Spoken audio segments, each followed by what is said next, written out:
What's good? It's your boy CJ Goodfella back with the Boxing Clinic.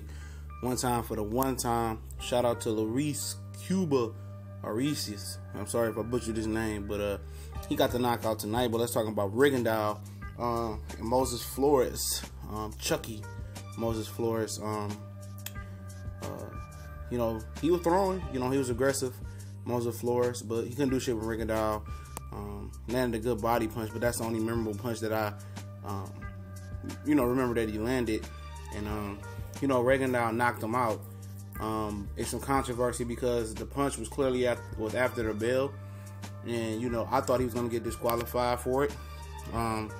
Even though the punch that he hit Flores with, it was a good punch, but Flores could have got up. He was pulling a Montel Griffin, an Andre Darrell.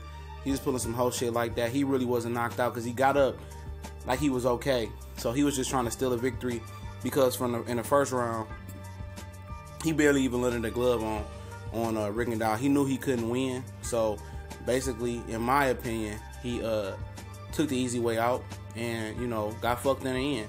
He tried to get a disqualification on Rigondeaux and win that way, and he ended up losing the fight. The punch was clearly after the bell, but Rigondeaux did throw a combination, and then the bell rung, and then he hit him with another punch. And it was way more after the bell than Andre Darrell one. That just happened was Ugazi a couple weeks ago. But I was for sure they was going to DQ Rigondeaux for this, just because he seems to be so good that people just tend to hate him. And people talking about he's boring, but he moved his hands, especially at the end of that round. He was flurrying, he got aggressive, so I don't think it was dirty. For the simple fact, to me, it was him being aggressive and being in the heat of the moment, and he hit him. I don't think it was dirty, but Flores was acting.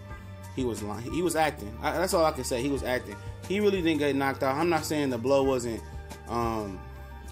colossal. It wasn't big. Shout out to Colossal Boxing Talk, by the way. Follow them on YouTube and Facebook.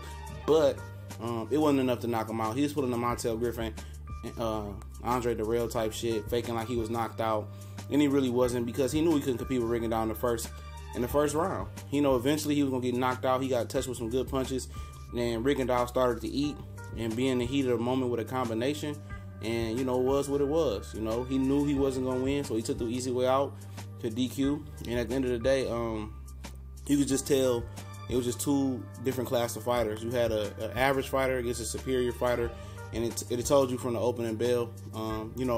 I anticipate that this fight will get changed to a no contest. Maybe it had to be an immediate rematch because it was the interim WBA title versus Super WBA champion. So you might have to see a rematch unless Rigondeaux chooses to move up and chase the Vasily Lomachenko fight, or chase some of those guys like Carl Frampton, Sandra Cruz down the line. But it's your boy CJ Goodfella.